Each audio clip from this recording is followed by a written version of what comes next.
Pak Surya Paloh yang kalau kita lihat malam hari ini beliau lebih cerah dari biasanya setelah beliau berdua berangkulan dengan Pak Soebul Imam. Saya tidak tahu maknanya apa, tetapi rangkulannya tidak seperti biasanya, Tidak pernah saya dirangkul oleh Bang Surya seerat beliau merangkul Pak Soebul Imam. Bangsa ini sudah capek dengan segala intrik yang mengundang sinisme satu sama lain. Betul. Kecurigaan satu sama lain. Hingga kita berkunjung ke kawan. Ini bangsa model apa seperti ini? Dalam pidato ulang tahun Partai Golkar yang ke-58, pidatonya tidak terlalu panjang, tapi makjeleb kemana-mana. Jadi beberapa hal Surya Paloh kena mental. Ketika Surya Paloh salaman dengan Pak Jokowi dan seolah mengharap dipeluk oleh Pak Jokowi, tapi itu tidak terjadi. Peluk minta, ya seolah-olah tuh bahasa tubuhnya tuh minta dipeluk, ternyata enggak gitu, kentang dong Pak. Dan dari sikap Pak Jokowi yang nggak mau dirangkul itu, ini adalah sebuah sikap yang sangat-sangat tegas dan ini menjadi daftar kekecewaan Pak Jokowi yang disampaikan secara terbuka. Itulah cara Pak Jokowi, cara yang sangat halus. Bagaimana membuat Surya Paloh seperti kena tonjok tapi secara tidak langsung. Kalau dalam dunia pacaran Pak, kalau sudah nggak mau dipeluk, itu sudah pasti juga nggak bakal mau dicium Pak. Dan kalau sudah nggak mau dicium, itu nggak bakalan mau dijilat Pak.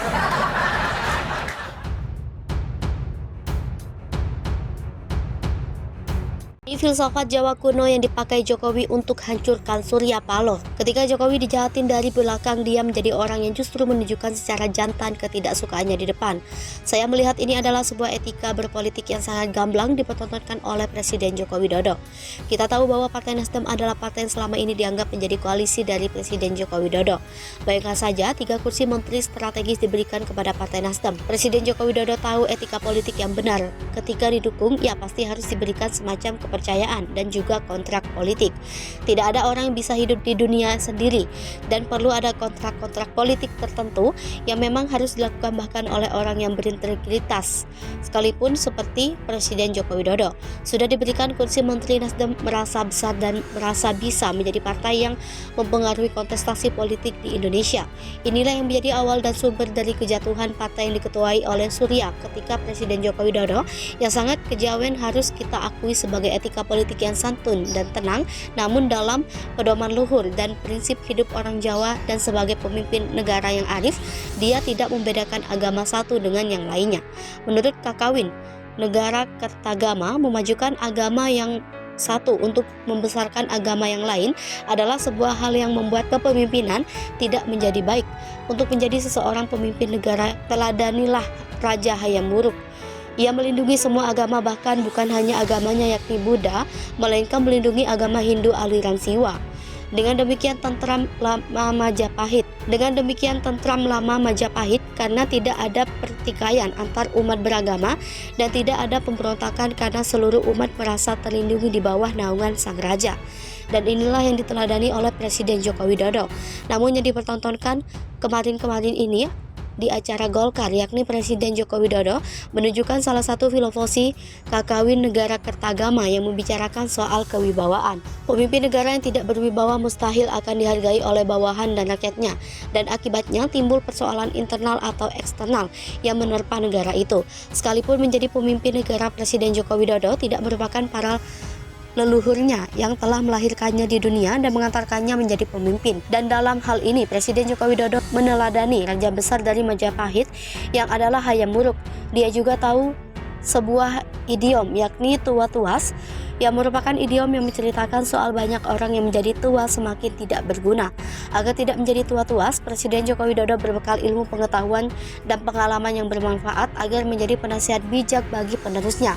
Sebagai orang tua, seharusnya Surya Paloh mempertontonkan dan kearifannya, tapi ternyata dia mencoba untuk menjadi orang yang kelihatan arifnya saja. Presiden Joko Widodo itu menang-menang nggawa kereneng, diam-diam membawa keranjang bambu, yang artinya seseorang yang memiliki kelebihan yang akan selalu tenang dan diam dan tidak tinggi hati. Sebaliknya, ia adalah orang yang rendah hati. Namun jika perlu, dia akan melakukan suduk gunting tatu loro, yang artinya satu tusukan gunting menimbulkan 2 luka bagi orang yang mengkhianatinya. Suatu pekerjaan dilakukan oleh seseorang dapat mendatangkan 2 keuntungan. Mutiara Jawa ini memiliki makna dengan mutiara Indonesia yang berbunyi sekali kayuh 2 pulau terlampaui. Jika masih mau ngelawan Joko Widodo, dia adalah tipe orang yang melawan dalam diamnya dan membuat Surya Paloh ini seperti orang yang direbus di tumbukan bara api di bawah dan di atas. Jalma lipat tan kena kinira, yang artinya orang cerdik tidak dapat diduga. Karena ketenangan rendah hati dan sifatnya, banyak orang yang tidak mampu menduga seberapa dalam kepandaian yang dimiliki oleh orang itu. Kalau pilih Jokowi sebagai musuh itu adalah kesalahan besar. Sabar sare mesti bakal pakoleh. Ngomong-ngomong, Om sudah cukup kejawen belum? Semoga saja dengan hal ini kita bisa paham bahwa kita tidak sedang bermain-main dengan Presiden Joko Widodo, dan jangan coba-coba berseberangan dengan beliau, karena beliau adalah orang baik tapi oleh Tuhan dan masyarakat. Hiduplah seperti orang yang mengasihi sesama manusia, bukan saling menghasut seperti Anies Baswedan dan pendukungnya. Pelaku politik identitas berani gadaikan kebinekaan. Siapa mereka? Direktur Eksekutif LPI, Boni Hargens, memberi semacam wanti-wanti bahwa gerakan radikalisme akan kembali marak di kontestasi politik tahun 2024. Kita sebenarnya sudah membaca gelagat itu sejak 5 tahun lalu. Pertanyaannya, kenapa kaum oportunis di negeri ini dibiarkan memegang kendali dalam permainan penuh kerawanan ini? Meskipun secara hukum tidak mudah menggali bukti bahwa para petualang politik bersiluweran menebar kerisuhan dengan kemasan menarik, para pengambil keputusan sebaiknya membentuk semacam kesepakatan. Jika karakteristik seseorang atau kelompok orang sudah mencapai kriteria tertentu, boleh diberi label menggunakan politik identitas untuk keuntungan sesaat. Ketika Pilgub salah satu daerah tahun 2017, kita dengan kasat mata melihat praktik semacam itu. Ironisnya, orang yang dulu membawa isu serupa dibiarkan tanpa perlawanan secara politik.